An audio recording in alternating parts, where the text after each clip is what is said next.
In Season 1 of The Story of Stuff, we looked at a system that creates way too much stuff and way too little of what we really want. Now we're going to start looking at the stories behind the story of stuff. That's where we'll find ways to turn this situation around. Welcome to Season 2.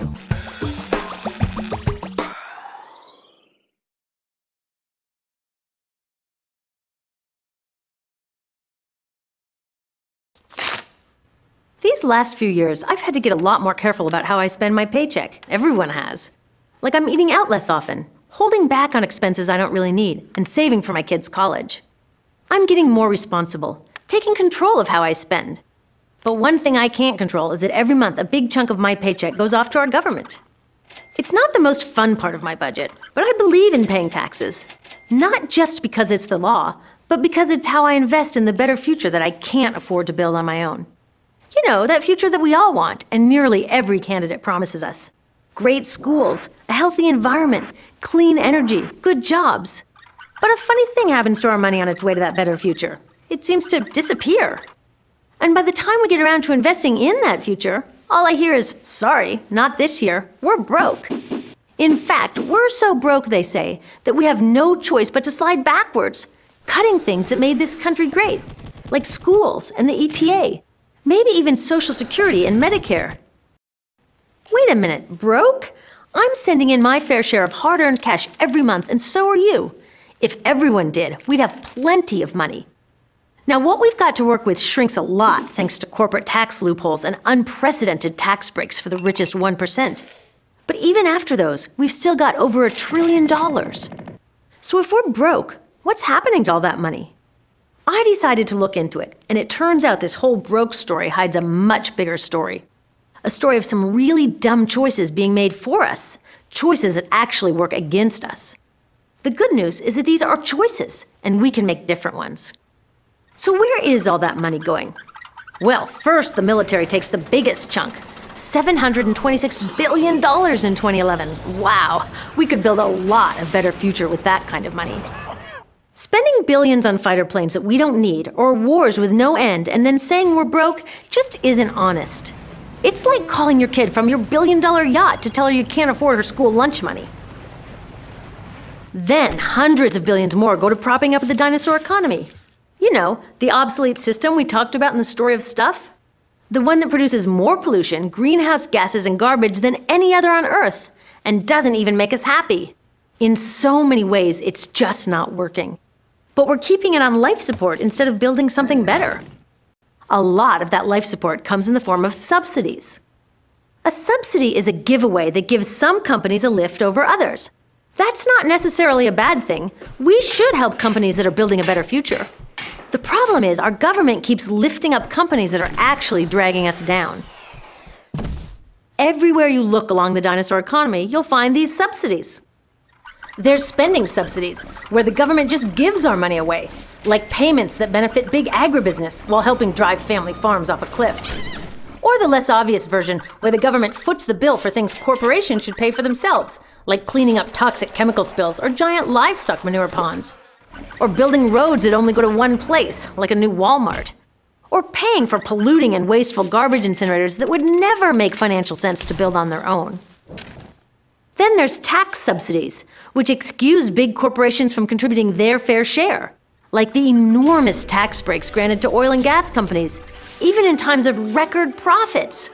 These subsidies amount to billions we should be collecting and putting to good use. And then there's risk transfer subsidies, where our government acts as an investment bank or an insurance company for corporations doing risky things, like building nuclear reactors. If anything goes wrong, we have to cover for them. There's freebie subsidies, where our government gives stuff that belongs to all of us to corporations for cheap or even free. That's billions more that we should be collecting but never see, like permits to mine public lands granted at prices set in the mining law of 1872. Really, 1872. President Grant signed this law to encourage settlement of the West. Newsflash, it's settled. And all this doesn't even count externalized costs. They don't show up on any spreadsheet and could amount to trillions of dollars, including all of the damage to the environment, public health, and the climate that this dinosaur economy causes. Without laws that make these polluters pay, we all pay with the loss of clean air and water, of increased asthma and cancer. By the time we've handed out all of these subsidies, there isn't even enough money to pay our bills. Forget about building the better future. So why is there always enough money for the dinosaur economy, from big oil to bailouts for big banks, but when it comes to building a better future, we're supposedly broke? Maybe it's because these guys know how to ask for it. Their lobbyists and giant campaign contributions let our government know what they want and what they'll do if they don't get it. And it works. U.S. senators who voted to keep big oil subsidies in 2011 had received 5 times more in big oil campaign cash than those who voted to end them. So, while subsidies should be a tool to help companies that are helping us all, they've become a prize for those with the most power to get on the handout list. But you know who has the real power? We do. What if we got as protective of our tax dollars as we are with the rest of our money? What if we told our government what we want and what we'll do if we don't get it, starting with voting them out?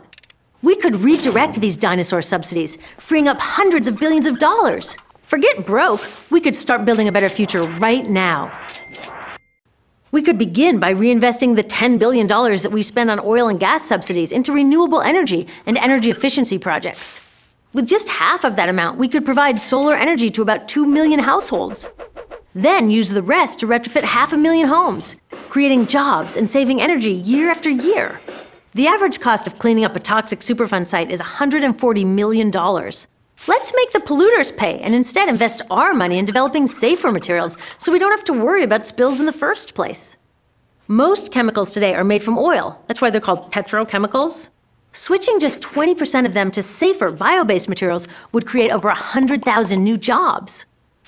And instead of subsidizing garbage incinerators, let's subsidize real solutions like zero waste.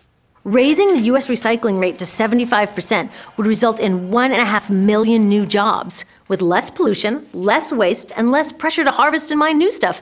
What's not to like? That would still leave billions of dollars for improving education, the best investment for a healthy economy. With $100 billion, we could increase the number of elementary school teachers by over 40% and give college scholarships to over 6 million students. See, we can rebuild the American dream. We can afford to have a healthy environment, good jobs, and top-notch public education. But not if we continue subsidizing the dinosaur economy.